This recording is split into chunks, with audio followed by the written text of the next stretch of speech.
9h, on en parle avec Claude Montanet. Valérie Andanson, pupille de l'État, enfant de la Creuse et aussi déracinée de son île, est notre invitée ce matin sur La Première. Où en sommes-nous aujourd'hui dans cette affaire? Le dossier continue-t-il d'avancer? Qu'en est-il de la réparation? Avons-nous le nombre exact d'enfants déracinés de leur île de 1963 à 1982 et combien sont revenus chez eux et dans quel état? On en parle sur La Première. On en parle, vos appels au 02 62 99 2000 et vos SMS au 06 92 70 2000. Valérie Andanson, bonjour. Bonjour Claude. Bonjour, merci d'être avec nous. Vous êtes dans quel coin de la métropole? Aujourd'hui, je suis du côté de Cavaillon, dans le sud de la France. Merci d'avoir accepté notre invitation. Le sud, c'est un endroit ensoleillé qui vous rappelle parfois le soleil de La Réunion? Ah oui, de toute façon, lorsque je suis revenue de La Réunion, il était indispensable de revenir dans un département, surtout ensoleillé. Valérie Andanson, vous êtes la chargée de communication de la Fédération des enfants déracinés des départements et régions d'outre-mer. Vous êtes vous-même un enfant de la Creuse. Dans un mois, ce sera à Lyon. Il y aura un colloque sur les enfants de la Creuse avec la présence de plusieurs invités, chercheurs, historiens, scientifiques, sociologues, politiques également. Dans quel but et pourquoi? Pourquoi ce dossier continue, surtout parce qu'on avait l'impression que tout était terminé? Ah oui, ce grand colloque à Lyon est très très important pour nous, pour qu'on puisse avancer vers quelque chose de positif, parce que c'est vrai que depuis la remise du rapport final des experts de la Commission nationale en 2018, rien ne bouge. Donc nous de notre côté, on est obligés de faire des actions comme celle-ci pour faire connaître encore plus cette histoire. Et pourquoi vous dites que rien ne bouge, Valérie Andanson? Depuis une vingtaine d'années, on ne parle que de ce dossier, cette histoire tragique, cette tragédie, ces enfants de la Creuse. Les médias, oui. Il y a des livres, et d'ailleurs, en parlant de livres, ce soir, Jean-François Samlong sera avec nous parce qu'il a aussi écrit sur les enfants de la Creuse, des documentaires, des films, bref, on en parle depuis une vingtaine d'années. On en parle beaucoup depuis une vingtaine d'années, mais je me rends compte, même là, aujourd'hui, que malgré tout cela, toutes nos interventions télévisées, tous nos témoignages, ces romans, ces documentaires, il y a encore beaucoup de personnes qui ne connaissent pas cette histoire. Et comment vous l'expliquez, Valérie Andanson? Je ne l'explique pas en fin de compte, parce que nous on fait tout ce que l'on peut pour que cette page sombre de l'histoire de France explose. Je ne sais pas d'où ça vient.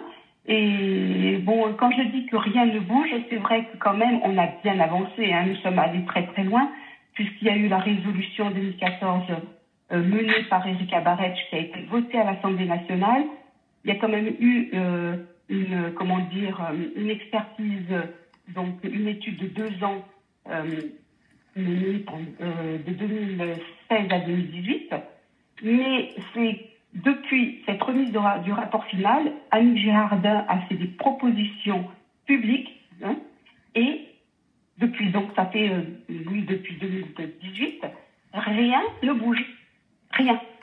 Les politiques sont montés au créneau, vous en parliez tout à l'heure, la ministre des Outre-mer est au courant de cette histoire, le président de la République aussi, Emmanuel Macron, Valérie Andanson.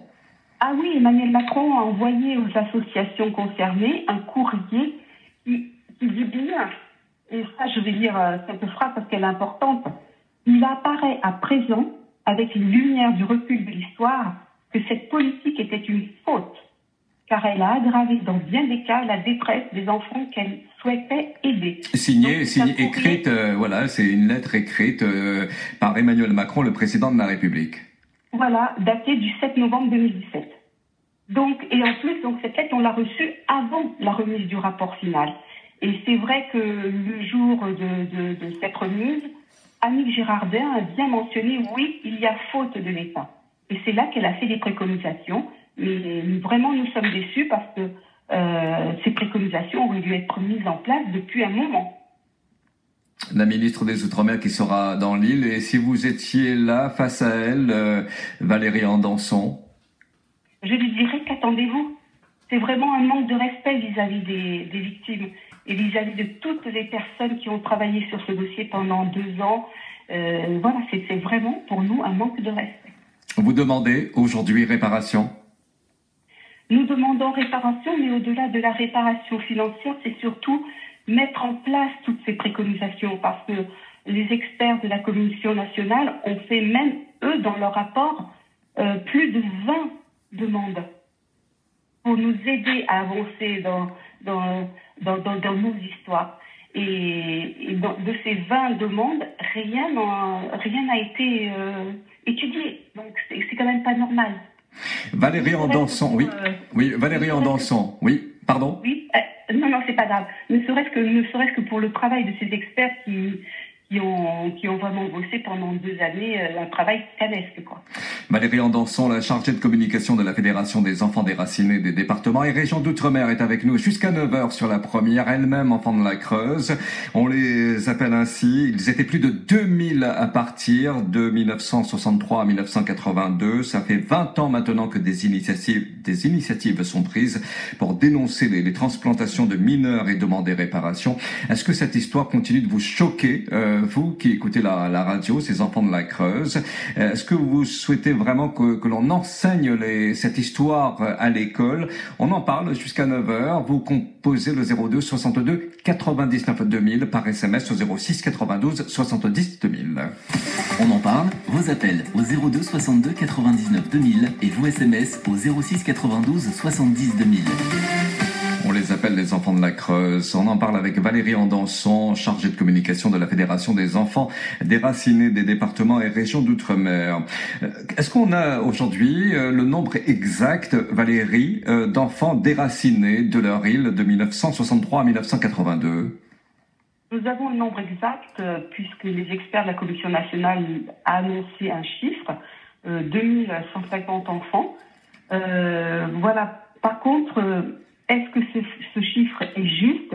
Nous, on le pense. Mais est-ce peut-être qu'il y a aussi quelques dossiers qui n'ont pas été comptabilisés? On ne sait pas.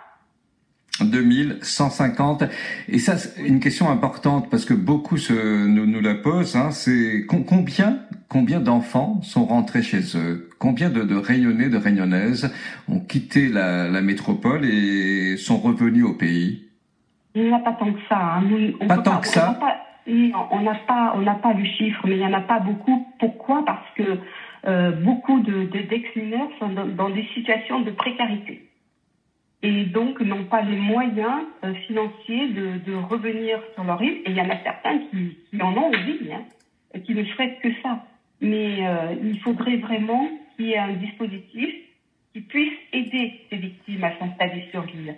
Parce que c'est pas aussi simple que ça après autant d'années d'exil. Donc on ne connaît pas le chiffre, mais il n'y en a pas tant que ça. Quel est votre regard sur cette histoire, cette tragédie, les enfants de la Creuse? On en parle avec Valérie Andanson. Nous partons au standard. Valérie, Amir de Saint-Joseph est avec nous au téléphone, fidèle auditeur de la première. Bonjour Amir. Bonjour, à tout le plateau. Merci d'être avec nous Amir. Nous écoutons. Je rejoins un peu ce que dit la femme là. Nous serons toujours, moi le premier, c'est beaucoup s'il y a une peur de se mettre en avant, c'est-à-dire d'aller dans la rue et gentiment, je veux dire pacifiquement. Mais nous, toujours derrière notre téléphone en train d'appeler. Mais moi, toujours dit, mais jamais mon sujet va aboutir. Tant qu'on change pas les politiques et les institutions, on pourra toujours crier et de génération en génération. Le Réunionnais sera toujours en train de crier dans le vide, quoi, je veux dire. Voilà. Vous, c'est purement politique, Amir? Ah, bien sûr. Ça, dis-moi un instant. Les faciles montent au créneau. Moi, j'ai mis puis monter un podium de chanter au cœur de la lune et il m'y connaît personne, il y croit pas moi. Et les élus, ils savent très bien qu'on les croit pas et puis ils ne comprennent pas comment ils disent des fois qu'ils savent voter. Ah ben, il y en a, il aime encore dit, lui, peut-être, il va être. Tout ça, c'est une question de politique. Regarde, m'y répète et il connaît, après, à un moment, on va finir par arrêter de répéter. m'a envie de dire, regarde les institutions en Calédonie, ils sont français et ils ont gardé les lois coutumières, c'est-à-dire il y a le Sénat coutumier, tout ça et tout ça. Il y a moins d'histoire dans les pays qui ont encore leur image, leur histoire, leur âme, ils sont encore vivants. Mais ici à La Réunion, l'âme créole, les morts. Et tant que nous ne mettra pas nous autour d'une table, c'est comme hier, il parlait de le monopole et tout comme ça. S'il y avait une actionnariat intelligente, citoyen, des entreprises qu'il y a ici, par exemple, il actionne dans les grandes enseignes, trucs comme ça. Bien sûr, tout est faisable, mais il faut débattre sur ce sujet-là, trouver le point commun pour notre tout, l'intérêt pour notre tout. Mais on revient sur les enfants de la Creuse, nous pouvons toujours crier, gueuler, derrière notre téléphone, oui, nous est fort, nous fait ci, nous fait ça, mais en face, n'arrive pas à mettre à nous à l'amiable, en face à face, respecter un et l'autre et causer pour faire avancer la Réunion. N'a aucun élu à bouger pour les enfants de la Creuse. Aucun, on a vu un monté sur le plateau et il y a Amir, oui, ça coupe par moment. Donc on disait que n'a aucun élu n'était monté au créneau. Nena, quelques élus qui se sont, saisis du dossier, oui. Voilà, mais vraiment monter avec le cœur. Non, on regarde bien, il faut dire noir, c'est noir, blanc, c'est blanc, mon cher ami. Sinon, on n'avance pas. Merci Amir. Valérie Andanson, merci Amir. On va, Valérie? Oui, une réaction notamment sur les propos de notre auditeur Amir, les politiques vraiment qui, ça c'est son impression, qui ne montent pas au créneau et qui, voilà. Est-ce que, alors, ça c'est une question qui revient très souvent. Est-ce que c'est parce que il y a l'ombre de Papa Debré? Est-ce que on n'a pas envie de faire ce sont vraiment les messages que nous recevons parce que derrière, oui, il y a Michel Debré. Le père de la nation, le père de la Réunion. Le Papa Debré. C'est très politique, de toute façon. C'est une affaire d'État. Les enfants de la Creuse, on le voit bien, c'est politique. Voilà. Bon, c'est vrai qu'il y a des personnages politiques de la Réunion qui sont là et sont des grands soutiens, comme Elika Barretch. Son investissement politique et personnel, nous n'en serions pas là. L'histoire serait restée dans l'ombre. Il y a aussi Massima Dindar qui a donc tout fait pour qu'il y ait une œuvre d'art à la Réunion. Mais oui, c'est vrai que c'est très politique. Et il y a l'ombre de Michel Debré, parce que je sais qu'à la Réunion, Michel Debré a fait quand même de très belles choses, mais bon, cet exil est quand même quelque chose de très difficile à vivre pour nous. Moi, je pense que c'est vraiment une faute de Michel Debré. Pas que lui, attention. Je pense qu'il y avait toutes les institutions qui étaient concernées. Il est 8h30 sur la première. Nous partons au standard. On en parle, vos appels au 02 62 99 2000 et vos SMS au 06 92 70 2000. Valérie Andanson, nous sommes en compagnie d'Annie de Saint-Louis. Bonjour Annie. Bonjour sur le plateau. Bonjour Annie. Bonjour. Oui, parlez un peu plus fort s'il vous plaît. Oui, c'est bon Très bien, allez-y. Non, voilà, moi la question que Madame a posée, est-ce que tous ces enfants ont été envoyés là-bas là? Est-ce que est-ce que tout le monde a reconnu cette famille à la Réunion ou pas? Pourquoi cette question, Annie? Oui, parce que par rapport, nous on connaît un peu la partie petite, t'as enlevé, c'est petit, mais après t'as enlevé, moi. Nena, c'était des bébés, des bébés qui étaient assis sur les jambes des plus grands dans l'avion. Oui. Ouais. Et c'est ça, mais comment ces mamans-là vont reconnaître notre famille? Est-ce qu'il y a une association, une formation qui bouge? Et moi, une question me pose, c'est vrai que est-ce que c'était un homme de gauche qui aurait fait ça à l'époque? Est-ce qu'aujourd'hui, on aurait camouflé l'affaire ou mettre plus sur la scène? Pourquoi, Annie? Oui, parce qu'aujourd'hui, c'est la faute de qui? Si ces enfants-là sont partis? Parce que moi, on a la famille aussi à partir, moi. Nous aurions pu être aussi compris, parce que c'est ma génération. Quel âge vous fait, Annie? Moi, elle est à 53 ans. 53 ans. Ouais. Valérie Andanson, chargée de communication de la Fédération des enfants déracinés des départements et régions d'outre-mer. Une réponse pour Annie qui voudrait savoir si ces enfants de la Creuse aujourd'hui qui ont quel âge, entre 60 et 70 ans, Valérie Andanson? Valérie? Oui, Allô, Oui. tu m'entends, Claude? Oui, il y a des enfants qui ont même 40 ans puisqu'il y a eu des bébés qui sont partis. Mais je pourrais dire qu'il y a certaines victimes aujourd'hui qui ne savent pas qu'ils font partie du dispositif. Ça, c'est important de le souligner. Et c'est vrai que nous, de notre côté, au niveau de la fédération, on fait tout le nécessaire pour aider les personnes qui souhaitent retrouver leur famille, essayer de les aider dans ce sens-là. Ah, mais la question de notre auditrice Annie est importante. Si ces enfants revenaient ici, puisqu'ils sont aujourd'hui adultes, grands-pères pour certains, est-ce qu'ils vont reconnaître aussi leur famille restée ici? Nous avons quand même pas mal de remontées d'expérience depuis 2017, car il y a des victimes qui partent à La Réunion depuis le dispositif mis en place par Erika Barretsch. Nous avons droit à un billet d'avion. Les retours d'expérience sont assez, douloureux, incroyables, oui. Douloureux. Parce que quand on est exilé au bout de tant d'années, qu'on revient sur l'île bien souvent pour la première fois, je peux vous assurer que c'est compliqué pour nous. Non seulement du fait d'avoir été exilé autant d'années, mais les familles réunionnaises, ça ne se passe pas si bien que ça. Ouais. Bon, on a des retours très positifs, mais on a des retours qui sont un peu plus négatifs. Annie? Oui. Est-ce qu'on a répondu un peu à votre question? Ce retour se fait dans la souffrance, dans la douleur. C'est normal, c'est normal. Imaginons les petits enfants là, les parents peut-être en train de travailler dans les champs, quand notre maman il n'est plus là. Est-ce que même pas si le maman. Après, c'est où que les enfants ont disparu, mais est-ce que ce temps-là c'était ça aussi, Ils prennent, ça va avec sans dire rien, et après, il y a où que le maman a disparu, la perte, mettre la fête. Les condamnés à chasser la vol le maman de maintenant, L'autre question concernait alors si c'était un homme de gauche, c'est ça? Oui. Est-ce que ça aurait été le même dans la même condition, parce que là on parle ça mais on minimise parce que c'est Monsieur Debré, d'accord? On minimise parce que c'est Papa Debré. C'est l'impression qu'on est là? Oui. Parce qu'il n'a pas fait que pour les enfants de la Creuse, et les gens qui ont été exilés par rapport les exilés de politique. Je connais bien quelqu'un qui était dans ce cas-là. Vous parlez du Bumidum, je suppose.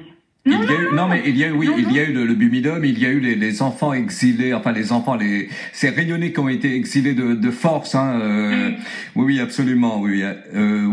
Valérie Andanson, si c'était un homme de gauche, ça n'aurait strictement rien changé, puisqu'il y a eu non seulement tous les partis politiques qui ont baigné dans cette histoire.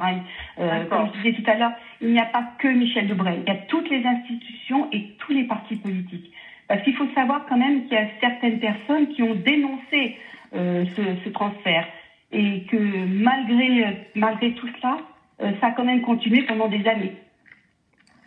Annie, merci beaucoup. On va continuer le débat avec d'autres auditeurs. Merci. Bonne continuation à cette dame. Merci. Bonne journée. Merci beaucoup. Merci. Il est 8h35 sur la première.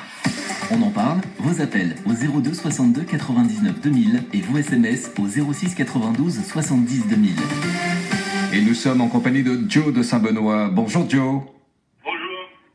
C'est à vous.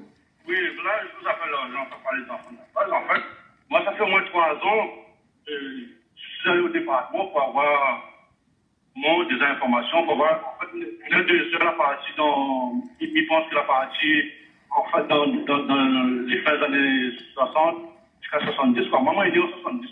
Et puis là, deux sœurs a été partie là-bas, c'est-à-dire une force avec ma mère, quoi. Et moi, je pense qu'à 4 ans, j'essaie de voir des informations pour voir s'il en profite ou pas. Mais jusqu'à maintenant, on n'a pas de nouvelles, quoi. Joe, vous êtes en train de parler de quelque chose de très important. Est-ce que la possibilité qu'on soit arrêté parce que la liaison n'est pas très bonne, mais voilà, nous l'avons compris. Oui. Oui. Et nous avons tous en fait. Et là, on entend parler de ça, mais parlons parce que dernièrement, un de vos journalistes a fait un reportage sur moi en fait tout ça. Très bien. Ouais. Et donc deux sœurs qui seraient parties dans les années 60. Voilà, moi jusqu'à maintenant, 3 ans, qui travaille dessus, m'a fait aucune réponse. Et il fait là quelques années, enfin 3 ans, que vous essayez de trouver ces réponses-là. Aucune nouvelle de ces 2 sœurs qui sont parties. Voilà, aucune nouvelle, ni au département, on cherche dans les archives, il n'y a pas. On me dit qu'ils ne trouvent pas. Et dernièrement, Madame Laura Philippon travaille chez vous là. Oui. Elle a fait un reportage sur moi pour ça. Et voilà. Ouais, Joe, ce serait possible de laisser votre numéro de téléphone avec Mathias au standard. Valérie, là encore un cas, notre auditeur Joe, depuis les années 60, deux de ses sœurs sont parties. Aujourd'hui, plus de 40 ans après, près de 50 ans après, aucune nouvelle, Valérie Andanson. Aucune nouvelle. Oui, je sais. Il y a deux sœurs, oui, voilà. Je sais. Il y a encore beaucoup de parents qui recherchent leurs enfants, des enfants qui recherchent leurs parents, les proches. C'est compliqué. À savoir que au Conseil départemental de la Réunion, pour avoir accès à son dossier, c'est uniquement la victime qui peut avoir accès au dossier. Mais par contre, il faut savoir qu'aujourd'hui, il existe une liste sécurisée au ministère des Outre-mer avec tous les noms des exilés. Non seulement le nom, mais il est associé aussi le nom d'adoption au cas où. Parce qu'il faut savoir quand même que quand on est arrivé en métropole, il y en a certains qui ont été adoptés, qui ont changé de nom, de prénom et même des fois de lieu de naissance. Donc là, c'est beaucoup plus compliqué à les trouver, ces personnes-là. Mais il faut, je dirais à Joe, oui. À Joe, il ne faut pas lâcher prise. Il y a des solutions. Vous pouvez vous rapprocher de nous, il n'y a pas de souci, on pourra vous aider. Nous avons réussi à retrouver des familles réunionnaises grâce à certains dispositifs. Joe, ouais, c'est important. Joe, ce serait vraiment, je ferai le lien entre vous et la fédération des enfants déracinés, parce que moi, les enfants de ça, je m'appelle à l'île 2-3 fois aussi. Moi, allez, si quelqu'un pas trop dirigeant aussi. On a pris un petit peu des renseignements et jusqu'à maintenant, aucun retour. Aucun retour, on a 3-4 ans, comme ça. Et dernièrement, mon garçon était en métropole, là, il a fait un reportage, il y a eu Laura Philippon, il a fait un... Il rappelle ça, ouais. Il a fait un reportage écrit là-dessus, et voilà, quoi. Joe. Mais Joe, il faut absolument écrire aux institutions, écrire au ministère des Outre-mer, écrire au conseil départemental, et il faut absolument des soutiens comme le nôtre, et on va vous aider à retrouver ces 2 personnes. Oui, Joe, laissez votre numéro de téléphone, je ferai le lien, je vous promets vraiment de faire le lien, parce qu'on ne peut pas continuer à vivre ainsi, sachant qu'on a 2 sœurs qui ont quitté notre île depuis les années 60 et aujourd'hui aucune nouvelle. Vous imaginez, Joe, là, c'est difficile à vivre, c'est insupportable. En plus, ma mère est encore vivante. Et votre maman est encore vivante. Joe, on fait comme ça, vous laissez votre numéro de téléphone? D'accord. C'est super, je vous rappellerai. Merci à vous. Ok, merci. À bientôt. Nous accueillons, alors c'est Lucie de l'Étang Salé. Lucie, notre auditrice, pour s'exprimer sur les enfants de la Creuse. Bonjour Lucie. Oui, bonjour. C'est à vous, allez-y. Alors moi, je voudrais juste réagir, pas vraiment de question, mais je viens d'écouter le monsieur qui vient de parler là, mais je pense que la plupart des Réunionnais aujourd'hui l'a été touché de près ou de loin par cette histoire des enfants de la Creuse. C'est votre cas, Lucie? Moi, d'assez loin, on va dire. Moi, on a un demi-frère, sa maman, c'est une enfant de la Creuse. Aujourd'hui, elle est décédée, elle a suicidé à elle. Elle n'a jamais revenu. Et donc, il trouve que c'est quelque chose que la traumatise, l'histoire réunionnaise, selon moi. Et on entendait tout à l'heure une auditrice qui disait que nous l'a minimisé par rapport au Debré et tout. Moi, l'histoire d'Étang Salé, moi, elle est choquée de voir que nous avons une avenue Michel Debré. Quand nous connaît que, quoi il a fait, quoi. Peut-être il a fait des choses que les biens ne connaissent pas. On est peut-être trop jeune pour connaître. Mais il y a d'autres hommes politiques que je ne connais pas, moi, des dictateurs, des choses comme ça, que même s'ils ont fait des choses que c'est bien, quand on a fait des choses comme ça qui traumatisent une population, une nation, ils trouvent qu'on n'a pas la place pour honorer à autres comme ça, en fait. Ouais, oui, Lucie, on a quel âge? On a 30 ans. 30 ans? Ouais. Toute jeune quand même, et cette histoire s'est passée dans les années 60. Voilà, m'y connaît, c'est pour ça que je dis, moi, je l'ai pas touché personnellement, mais moi, on a un frère qui a 40 ans, sa maman, c'était une enfant de la Creuse. Et donc, c'est quelque chose que, disons, que m'a entendu parler, que la touche à nous un peu dans la famille, quoi. Ouais. Valérie Andanson, la jeune génération, hein, quand on parle des enfants de la Creuse, eh bien ça ne s'adresse pas forcément et spécialement et que les personnes, les grandes personnes, les adultes, mais aussi des jeunes. Bien évidemment, ça touche aussi la génération de nos enfants, parce que nos enfants ont été témoins de nos parcours, et bien souvent des parcours compliqués. Et c'est vrai que la génération actuelle, enfin, de nos enfants, s'investissent beaucoup dans cette histoire, parce que nous avons, comment dire, des élèves de faculté, de lycée qui font des dossiers, des rapports sur notre histoire. Mais c'est vrai, quand j'entends la dame là, c'est dur d'entendre ça, parce que bon, la maman s'est suicidée. Moi, j'ai un frère qui s'est suicidé. Il y a quand même beaucoup de traumatisme aujourd'hui avec cet exil. Beaucoup trop. Voilà, pour moi, c'est vraiment tout les Réunionnais, même encore aujourd'hui, que les marqués par ça, en fait. Ouais, il faut parler aussi des familles réunionnaises qui ont souffert aussi, parce que c'est pas simple, non seulement pour nous, pour nos enfants, mais aussi pour les familles réunionnaises qui ont laissé partir ces enfants-là.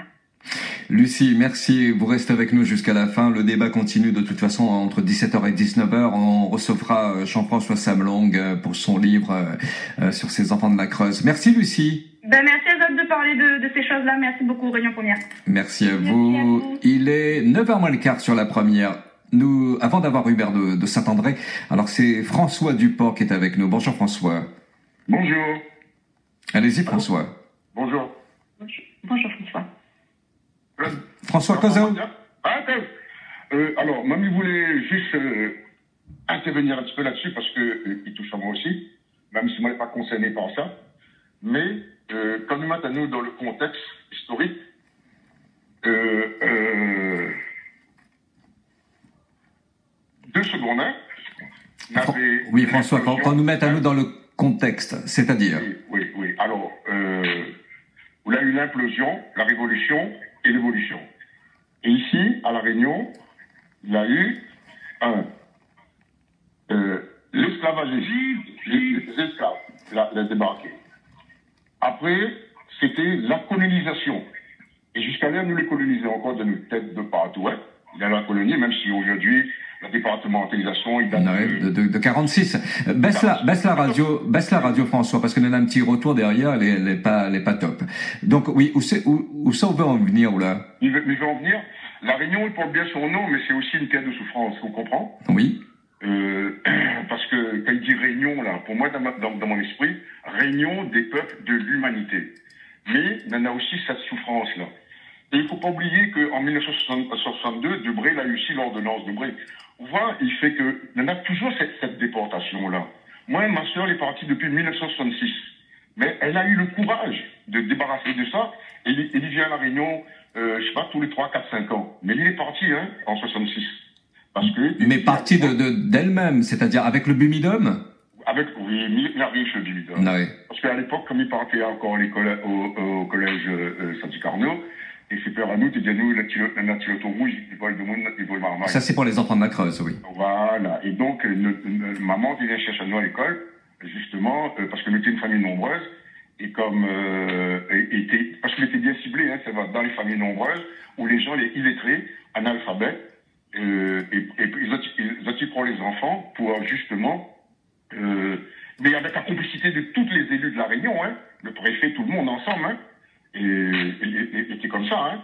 La DAS, tout, hein, c'est l'hypocrisie totale, hein, mais vraiment totale. Et c'est pour ça, moi, ça y émeut à moi un petit peu, et parce que comme il entend ça, moi, il n'est pas en colère, hein, mais on a beaucoup d'émotions, et il y arrive, bon, bref, hein.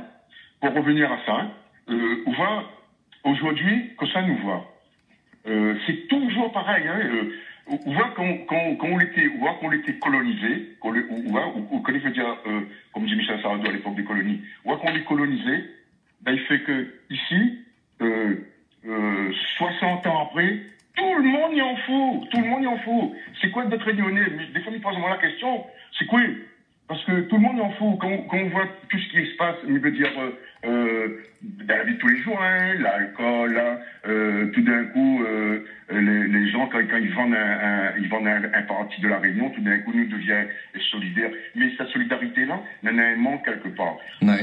Mais il comprend où c'est qu'on veut en venir. Valérie Andanson, pour répondre à... Ici, tout le monde y en fout. Ouais. Les élus, François, oui. On avait même un préfet, à l'époque, si je me souviens, voulait passer aussi par Radio Corail, ou si je ne me trompe pas. C'est ça, oui. Voilà, donc nous connaissons depuis longtemps, hein. Quand, à l'époque, il avait encore été au foyer de Docker, il était à la ZUC d'abord, hein. Des bâtiments à la ZUC, après il est parti au foyer de Docker. Les gaillards, ça. François, oui, parce que c'est juste qu'on a beaucoup de réactions. On voudrait écouter Valérie Andanson sur toute réaction. Mais il veut dire juste une chose, hein. Oui. La Réunion, c'est un joli nom, Oui. Il faut pas oublier que Debré était un agent de l'État. C'était le Premier ministre de Gaulle. C'était un agent de l'État. Même si les gens disent dans la colonisation, on avait vaccin, on avait de lait. Mais Zola enlève toute notre richesse pour mettre ça des autres. Et aujourd'hui, jusqu'à maintenant, nous les comme ça, nous les coloniser même. Vous comprenez? François, nous retrouvons 200 ans après, nous n'avons rien. François, nous va écouter. Oui. Combien de réunionnais que là en France, hein, dont ma soeur aujourd'hui, qu'elle est finie grand-mère, peut-être même arrière-grand-mère. Mais si demain, ces gens-là, ils décident de retourner à La Réunion, est-ce qu'on aura encore la place, nous autres? François, nous va écouter Valérie Andanson. Valérie. Oui. Valérie, beaucoup de colère, beaucoup de questionnements, et puis surtout, mais est-ce que l'opinion publique s'imprègne de cette histoire, de cette tragédie? Ou alors, selon lui, on ne fait que subir? Alors oui, l'opinion publique, bon, moi je suis quand même retournée 9 ans à La Réunion, là, et je remarque quand même que les Réunionnais sont très frileux avec cette histoire. Hein. Parce qu'il y a toujours cette ombre, ce papa Debré, c'est ça qui fait, selon vous, qu'on n'a pas envie, parce que ça nous ramène au papa, à Michel Debré, c'est ça? Oui, tout à fait. Il y a l'ombre de Michel Debré, et c'est vrai que bon, on a quand même fait pas mal d'actions à La Réunion, mais je trouve quand même que les Réunionnais sont vraiment frileux avec cette histoire. Ouais. Une question de notre auditrice qui dit, mais les parents de ces enfants de la Creuse, les parents de ces marmailles, où ça banal était? En clair, est-ce que oui, on n'a pas laissé aussi partir ces enfants, mais où ils étaient, ces parents? Eh ben, ces parents-là, en fin de compte, les assistantes sociales sillonnaient l'île vers des familles pauvres et nombreuses. Bien souvent, ces familles étaient illettrées. Donc, on leur faisait signer des papiers. Ils ne savaient vraiment pas ce qu'ils signaient la plupart du temps. Hein. Et on leur a fait des promesses, de belles promesses. On emmène vos enfants pour un avenir meilleur. Ces promesses-là n'ont pas été tenues puisqu'on devait revenir tous les ans sur l'île. Voilà, donc je pense que les parents, il ne faut pas qu'ils culpabilisent. Il faut aller au-delà de cette culpabilité. Ce qui est fait est fait. Voilà, mais je pense que il y a eu quand même beaucoup de dérives par rapport aux démarches des assistantes sociales et des services sociaux. Non, mais on parle beaucoup des enfants de la Creuse, ceux qui, enfin, ça s'est pas très bien passé pour ces enfants, mais il y a des enfants de la Creuse qui sont restés, qui travaillent, qui ont travaillé, qui ont eu une vie de famille. Et cela, on n'en parle jamais, Valérie Andanson. Si, il y en a quelques-uns qui en parlent, mais très peu, mais parce que c'est vrai qu'il faut aussi parler de ceux qui ont réussi. Attention, il n'y a pas tant que ça, hein. On ne peut pas donner de chiffres. Non, on peut pas donner de chiffres, puisque dans ce rapport final, il n'y a pas eu, ils ont essayé de faire une étude là-dessus, mais il n'y a pas eu de retour. Donc, on ne peut pas donner de chiffres. Mais moi, personnellement, au sein de la fédération et avec tout ce que je vois autour de moi, je peux vous assurer qu'il y a énormément de traumatisme. Il y a des personnes dans notre fédération, il y a des enfants qui ont réussi, hein. Attention. Mais malgré tout, même si on a réussi, il y a quand même des séquelles psychologiques, puisque je vois un ex-mineur qui a retrouvé son père, il a su l'histoire il n'y a pas longtemps, il a retrouvé son père il n'y a pas longtemps, pourtant il est tombé dans une famille d'adoption où il a eu un avenir, mais un très bel avenir. Mais ça l'a perturbé, ce jeune homme. Ça l'a perturbé. Oui, Valérie, allez-y. On peut dire que oui, le traumatisme est très très fort, qu'il y en a qui ont réussi, mais heureusement. Mais pas tant que ça. Valérie Andanson, la chargée de communication de la Fédération des enfants déracinés des départements et régions d'outre-mer, est avec nous jusqu'à 9h sur la première. On en parle, vos appels au 02 62 99 2000 et vos SMS au 06 92 70 2000. Nous écoutons Hubert de Saint-André. Bonjour Hubert. Oui, bonjour. Moi, si je vous appelle j'ai entendu cette émission, ça m'intéresse beaucoup. Pour des raisons suivantes. J'avais une maman qui était une femme battue, elle a laissé son enfant sur place, comme elle ne pouvait pas récupérer donc l'enfant, et elle est partie. Un beau jour, quand elle a su que son fils était maltraité par la deuxième maman, qui donnait du riz avec du sel et de l'eau, elle a voulu aller récupérer son enfant. À la suite de ça, l'enfant était sur les enfants de la Creuse qui devaient partir sur Salati, et maman a tout fait pour pouvoir récupérer son enfant. Mais l'enfant, il est parti dans la Creuse, et comme maman ne savait ni lire ni écrire, elle n'a pas su où se trouve l'enfant. Et moi, je suis un ancien sportif. Un beau jour, quelqu'un me dit, beaucoup d'années après, il me dit, au fait, tu t'appelles un tel, toi? Je dis, oui, c'est moi. Il me dit, t'as un frère qui est à l'hôpital des Fous de Saint-Paul. Je dis, un frère, comment il s'appelle? Il me dit, Roland. Je dis, ah bon? Je dis, maman, tu sais, ton premier fils, hein, mon frère, que j'ai presque pas connu, et il est à Saint-Paul. J'ai pris la voiture, je l'ai emmené, j'ai retrouvé mon frère, à l'hôpital des Fous de Saint-Paul. Maman a reconnu son enfant tout de suite, beaucoup d'années après. Et la date de là-bas, il a envoyé l'enfant ici directement à l'hôpital des Fous. Et ce garçon-là, il est devenu errant. Par la suite, ma maman est morte. Et il est mort en tant que clochard ici à La Réunion. Mais moi, j'étais en métropole. En métropole. Non, mais là, oui, c'est une tragédie. C'est un drame, Valérie Andanson, quand on écoute le témoignage d'Hubert. Oui, bien sûr que c'est un drame. Et il y en a des cas comme ça. Voilà, des mamans qui ont essayé de récupérer leurs enfants et c'était trop tard. L'enfant était déjà dans l'avion. On a des cas comme ça. L'enfant était à Salati. Vous savez, il y avait une place à Salati où on déposait les enfants. Oui, c'est ça, oui. Voilà. Et maman a tout fait pour récupérer son fils, parce que si elle a quitté l'enfant, parce qu'elle ne pouvait pas récupérer l'enfant, parce qu'elle a quitté le domicile conjugal, elle ne pouvait pas récupérer son fils. Et elle a tout fait pour récupérer dans l'impossibilité. Mais quand elle a su ça, cette histoire, que l'enfant était maltraité par une maîtresse de la deuxième femme, elle a voulu, on a pris le transport jusqu'au le port, comme on dit, et à la suite de ça, elle a tout fait. Maman ne savait ni lire ni écrire, elle savait pas c'était où, et l'enfant était déjà dans la Creuse. Et l'enfant, quand il est venu, il a eu un peu la mémoire, il a dit qu'il était maltraité de 5 heures du matin, il était maltraité chez des parents d'accueil là-bas, il se réveillait à 5 heures pour suivre les vaches, et tout ça. Bon, après, l'enfant, il est tombé un peu, à moitié fou, comme on dit. Ouais. Hubert, vous nous racontez vraiment quelque chose de très très difficile à supporter. Hein. C'est avec la mort de cette personne qui est morte vraiment sans famille quelque part. C'est ça, Hubert, hein? Sans famille. Moi, j'étais en métropole. Là, je suis parti faire une carrière en métropole, sportif ou professionnel. Et j'ai su après, dans les journaux, on cherchait ses parents. Et il a été enterré dans l'anonymat. Hubert, merci pour ce témoignage. Le débat continue ce soir entre 17h et 19h. Merci, Hubert. Merci, Hubert. Valérie Andanson, vous occupez le poste de secrétaire et de chargée de communication à la Fédération des enfants déracinés des départements des régions d'outre-mer. Dans un mois, il y aura un colloque à Lyon avec de nombreux invités, historiens, chercheurs, scientifiques, sociologues. C'est quelque chose d'énorme et cela se tient cette année des 30 ans surtout de la Convention internationale relative aux droits de l'enfant. C'était voulu ? Écoutez, oui, je pense. C'est vrai que ce colloque tombe bien.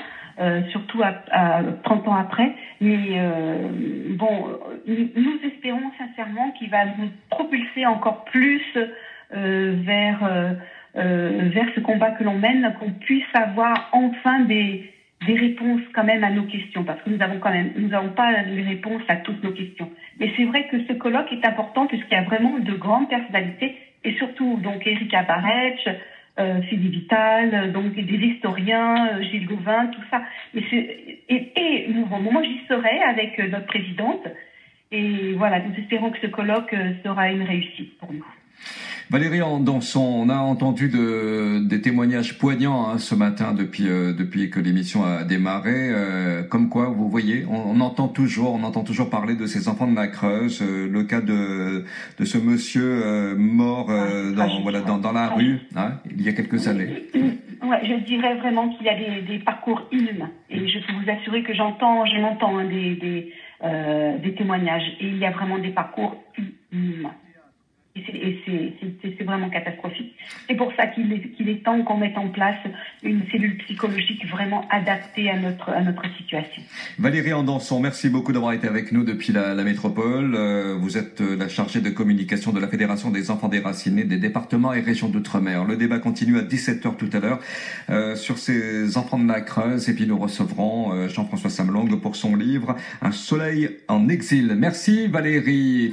La première